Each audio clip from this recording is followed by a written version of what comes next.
Hello, and welcome. Today's video is all about everyday bike helmets and the specific things I look for in a helmet that I'm going to wear day in and day out.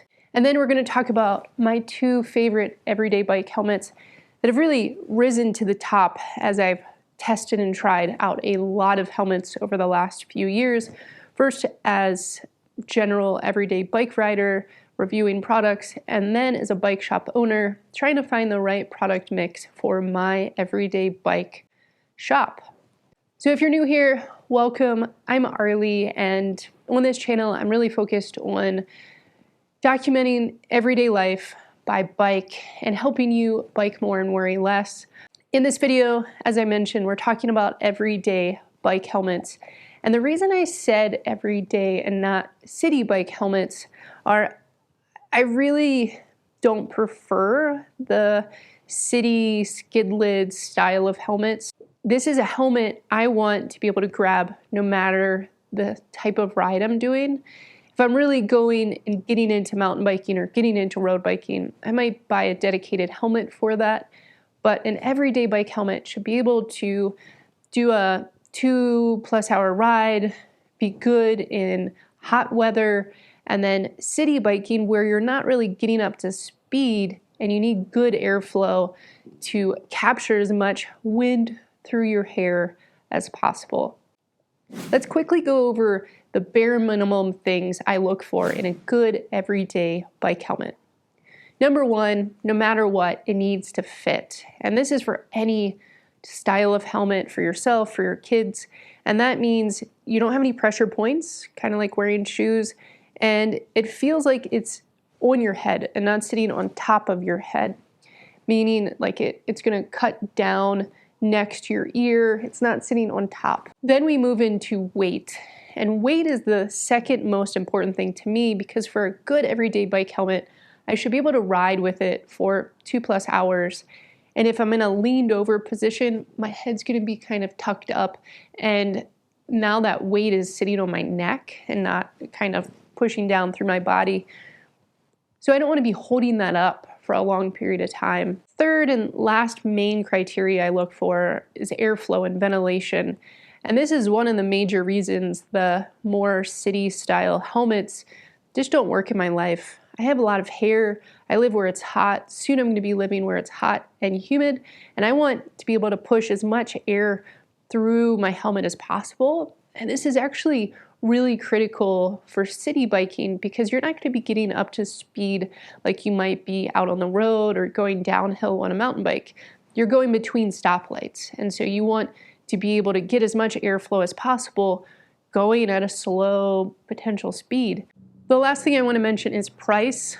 I like to keep between $60 and $120 for my everyday bike helmet. This is personal choice. You may differ, but I find a $60 helmet gives me a lot of the features I'm looking for. Up to $120 may add some additional benefits or little unique things to a helmet, but I try to keep in that range because I personally replace my everyday bike helmet every year. I do this because I knock it around a lot. You know, it might get bumped around in the elevator or on the bike. And then the foam that a helmet is made up of does break down with time. That's why there is a shelf life. There is a limited time for your helmet. Typically, I think it's like 5 to 6 years. There's a date inside of your helmet for this reason. But heat speeds up this breakdown process of the foam. And if I keep my helmet in a hot garage, in a car, it's going to speed that up. So between me knocking my helmet around a lot and storing it in hot places, I replace it every year. And I find that $60 to $120 feels good, a good price to pay, like anywhere from $5 to $10 per month for a helmet over the course of a year that I'm using every single day. Feels like a good price for me. That's my personal take on it. Yours may differ. From there, we just talk about additional benefits that may matter to you. I really like having a light on the top of my helmet just because it adds visibility, especially when riding at night above cars. And then I love fidlock buckles where it's a magnetic buckle instead of a normal clasp style. I can use just one hand and it's very easy to work with gloves in the winter. Then there's going to be some other features we talk about on my 2 favorite everyday bike helmets. Now I want to talk about the 2 helmets that I've come to love for everyday biking. And the reason I have 2, they have different benefits between them and different fit styles, but they're pretty close on price. And my number 1 favorite everyday bike helmet would be the Cali Central. The Cali Central is by far the most popular helmet I had at my bike shop for a few reasons. One, the price. It's about $80 and you get a lot of features for that price. Very lightweight helmet for what you get on it. This is due to Cali's, I think they call it in-mold foam design, but it's just a really lightweight helmet. It has a built-in rear USB charging light, nice and high, adds visibility to your helmet, especially at night, keeping that light above the cars. I do wish Cali had some more reflective hits beyond what you find on the back of the helmet. So Cali, if you could do one thing to upgrade this helmet, it would be add reflective bits to the side and front. It has a magnetic buckle for $80. The light, the buckle, and the weight just make this a home run. And it's also really comfortable. I've done an 80-mile bike ride with this. I have friends that use this for their city biking and then their long road and gravel rides on the weekends. And it just fits really well. And then last but not least, they do have a crash replacement program. So God forbid you ever crash this helmet, you can just exchange it. And Cali actually takes this back to California and tests it and looks at how the helmet dealt with the crash. Pretty cool design, pretty cool technology.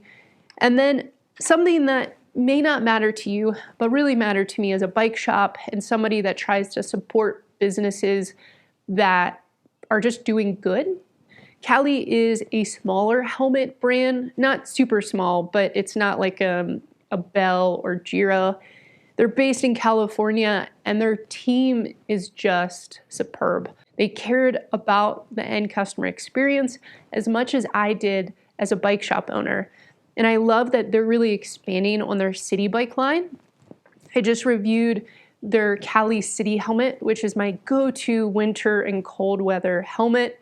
And they have a few other helmets in this city bike line. And it's worth noting that the Cali Chakra Youth helmet is my go-to kids bike helmet. If you're interested in a review of that, let me know below.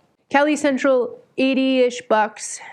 I really, hands down, this is my go-to everyday bike helmet. The next helmet is gonna be the Lazer Cameleon. Total disclaimer here, I used to be a rep for Lazer. I love their helmets. Lazer is what I use for my high-end road helmet. Main reason I love their helmets, the roll assist design has a ponytail cutout. If you're a woman or man with a bun or ponytail, that alone makes this my go-to helmet when I have longer hair.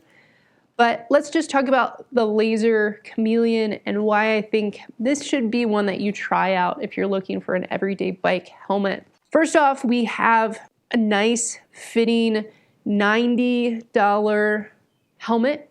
It has MIPS in it. So MIPS is just a different fit technology where if the helmet hits something, the internal cage that is tightened against your head allows the helmet to rotate and not rotate your head.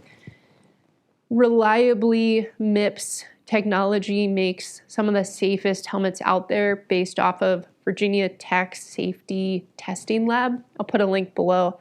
And the Lazer Cameleon is a Cameleon. You know, I've ridden this on mountain bike rides.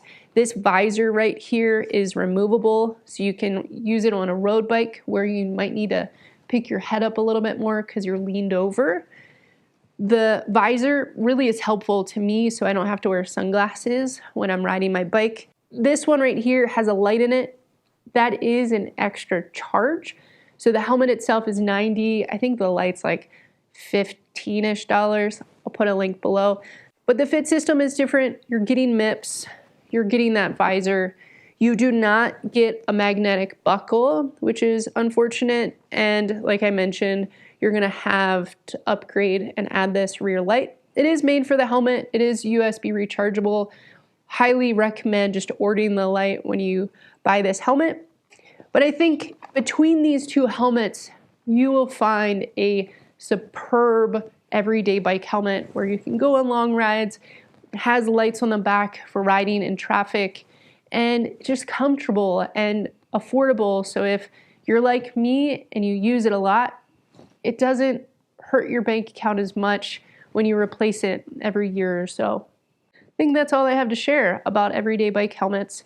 I do have a few more helmets that I want to review before we pack up and move. The Nutcase Vio, I think it's called, but it has the lights all around it. And then the Lazer e-bike helmet, maybe my kids' helmets. I think helmets are something that are not reviewed enough and talked about enough.